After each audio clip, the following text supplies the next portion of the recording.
வணக்கம் நண்பர்களே. இக்கிகைன்னு ஒரு புக்கை பற்றி நான் இப்போ படிச்சிட்ருக்கேன். அந்த புக்கை பற்றி தான் நான் இப்போ உங்களுக்கு சொல்ல போகிறேன். இக்கிகை நீண்ட ஆயுளுடனும் மகிழ்ச்சியுடன் வாழ்வதற்கான ஜப்பானிய ரகசியம். 2 பேர் எழுதியிருக்காங்கன்னு, ஹெக்டர் கார்ரியா அண்ட் ஃப்ரான்சிஸ் மிராயஸ். எப்பொழுதும் சுறுசுறுப்பாக இருப்பது மட்டுமே 100 ஆண்டுகள் வாழ வேண்டும் என்ற தாக்கத்தை உங்களுக்குள் தோற்றுவிக்கும். இது ஒரு ஜப்பானிய மொழின்னு போட்டிருக்கு. அடுத்த உள்ளடக்கம் போட்டு அதுக்கப்புறம் முன்னுரை.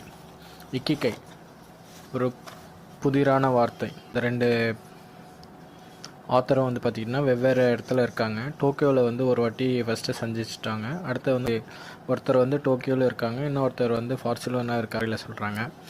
அவங்க அடிக்கடி சந்திக்கிறதுக்கு சான்ஸ் கிடைக்கல. ஆனால் அடுத்த 1 வருஷம் கழித்து ஒரு பூங்காவில் மறுபடியும் சந்திக்கிறாங்க. அப்போ பார்த்திங்கன்னா அவங்க ஏதோ பேசிகிட்டு இருக்கும்போது ஒரு லோக்கோ சிகிச்சை முறை அதை பற்றி அவங்க பேசிகிட்டு இருக்காங்க. அது பார்த்திங்கன்னா நாஜி முகாமிலிருந்து ஒரு தப்பிச்சு வந்த ஒரு புகழ்பெற்ற ஒரு டாக்டர் பிராங்கல் லோக்கோ சிகிச்சை முறையை பயன்படுத்தியிருக்காரு. அதுக்கப்புறம் பார்த்துக்கிட்டிங்கன்னா அந்த சிகிச்சை முறையை விட்டுட்டு வேறு எல்லோரும் வெவ்வேறு சிகிச்சை முறையை யூஸ் பண்ணிகிட்டு இருந்தாங்க. ஆனால் பார்த்துக்கிட்டிங்கன்னா மக்கள் வாழ்கிட்டு இருக்கும்போது அந்த வாழ்க்கையில் ஏதேனும் அர்த்தம் இருக்குதான்னு தேடிட்டு இருக்காங்க அப்படின்னு சொல்லிகிட்டு இருக்காங்க. அடுத்து பார்த்திங்கன்னா வாழ்வின் அர்த்தம் என்ன, இப்படி ஒரு கேள்வி அவங்களுக்குள்ளே கேட்டுக்கிறாங்க.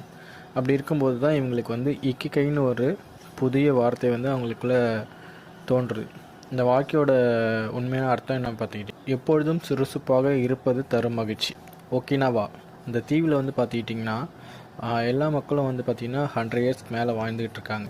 அதில் பார்த்திங்கன்னா 1,24,000 பேர் கிட்டத்தட்ட பார்த்திங்கன்னா 100 வயசை தாண்டி வாழ்ந்துக்கிட்டு இருக்காங்க. ஸோ இந்த இடத்துல மட்டும் எப்படி வாழறாங்கன்னு சொல்லிட்டு இவங்களுக்குள்ளே ஒரு தோணுச்சு, ஒரு டவுட் வந்துச்சு. இருக்கிற மக்களோட உணவு பழக்கம், திறந்த வெளியில் அதிக நேரம் செலவிடுது, வாழ்க்கை முறை, பசுந்தேர் அருந்தல், மித வெப்பமான பகுதியில் வசித்தல் போன்ற காரணங்கள் இதுக்கு காரணமாக இருக்கலாம் அப்படின்னு சொல்லிட்டு அவங்க யோசிச்சுட்டு இருந்தாங்க. இதை பற்றி ஒரு புக்கை கூட இது வரைக்கும் அவங்க பார்த்ததுனால அவங்களே இந்த புக்கை எழுதுறதுக்கு முடிவு பண்ணாங்க.